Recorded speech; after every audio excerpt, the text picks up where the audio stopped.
ঋতব্রত বন্দ্যোপাধ্যায়কে বিরোধী দলনেতা ঘোষণা করার যে সিদ্ধান্ত নিয়েছিলেন স্পিকার রথীন্দ্রনাথ বসু তাকে অস্থায়ী হিসাবে ধরা হবে, জানালো হাইকোর্টের ডিভিশন বেঞ্চ। একই সঙ্গে মামলা সিঙ্গেল বেঞ্চে ফেরত পাঠিয়ে 2 মাসের মধ্যে নিষ্পত্তি করতে বলা হয়েছে। ঋতব্রত বন্দ্যোপাধ্যায়কে বিরোধী দলনেতা ঘোষণা করার সিদ্ধান্তকে অধ্যক্ষের অস্থায়ী সিদ্ধান্ত হিসেবে গণ্য করা হবে। স্পিকার রথীন্দ্রনাথ বসুর নেওয়া সিদ্ধান্তে সরাসরি হস্তক্ষেপ না করলেও মঙ্গলবার একথা জানিয়ে দিল কলকাতা হাইকোর্টের ডিভিশন বেঞ্চ। পাশাপাশি মামলার নিষ্পত্তির জন্য তা সিঙ্গল বেঞ্চে ফেরত পাঠালো বিচারপতি শম্পা সরকার ও বিচারপতি অজয় কুমার গুপ্তর বেঞ্চ। একই সঙ্গে সিঙ্গল বেঞ্চকে মামলা নিষ্পত্তির জন্য 2 মাস সময়সীমাও বেঁধে দিল ডিভিশন বেঞ্চ। এই বিরোধী দলনেতা যে পদ্ধতিতে নিয়োগ হয়েছে এই পদ্ধতির বিরুদ্ধেই তো আমরা আবেদন করেছিলাম এবং আবেদন কিন্তু মান্যতা পেল। অর্থাৎ এটা যে স্থায়ী বিরোধী দলনেতা নয়, অস্থায়ী বিরোধী দলনেতা, ঠিকা বিরোধী দলনেতা, ঠিকা এইভাবে কাউকে জোর করে বিরোধী দলনেতা করার যে চক্রান্ত বা প্রক্রিয়া বা ঘটনাক্রম ছিল তাতে বিরোধী দলনেতার পদটি কিন্তু অপমানিত হলো। বিরোধী দলনেতা অস্থায়ী কখনো শুনেছেন?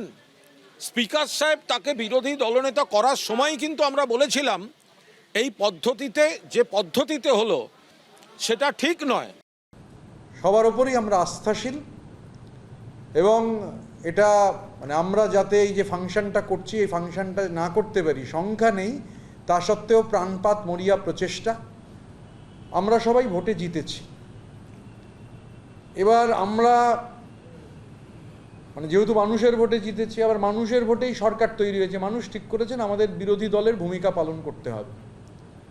তো এই বিরোধী দলের ভূমিকা পালন করবার ক্ষেত্রে আমাদের তো মনে হয় যে কালীঘাট চাইছিল না বিরোধী দলের ভূমিকা পালন করতে। আমরা যখন বিরোধী দলের ভূমিকা পালন করতে চাইছি সেটাকে লিগালি বাধা দান করবার জন্য ওদের যে মরিয়া প্রচেষ্টা, প্রাণপাত প্রচেষ্টা, যদিও পার্টিটা এখন মূলত ফেসবুক লাইভের মধ্যেই সীমাবদ্ধ। সিঙ্গেল বেঞ্চের রায়ের জন্য তো কালীঘাট অপেক্ষাই করতে পারিনি। হতে পারে চার্টার্ড মাফিয়া পালিয়ে যেতে চায় সেফ প্যাসেজে। বিধানসভা ভোটে ভরাডুবির পর ভেঙে টুকরো টুকরো হয়ে যায় তৃণমূল। সিংহভাগ বিধায়ক চলে যান ঋতব্রত তৃণমূলে। তাদের সমর্থনে বিরোধী দলনেতা হন ঋতব্রত বন্দ্যোপাধ্যায়।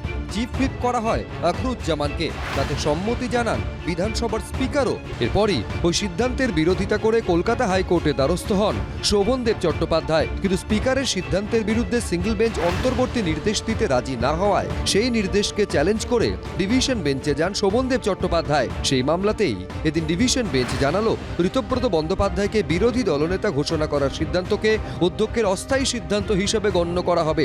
এমনকি আখরুজ্জামানকে যে চিফ হুইপ করা হয়েছে সেই সিদ্ধান্তকেও অস্থায়ী হিসেবে ধরা হবে। আদালতের পর্যবেক্ষণ, দুপক্ষকে ডেকে সিদ্ধান্ত গ্রহণ করতে পারতেন বিধানসভার স্পিকার। আগে যে ঘটনাটা ঘটেছিল সেটাকে উনি টেম্পোরারি অবস্থান বলে জানিয়েছেন। এটা একটা খুব বড় ব্যাপার।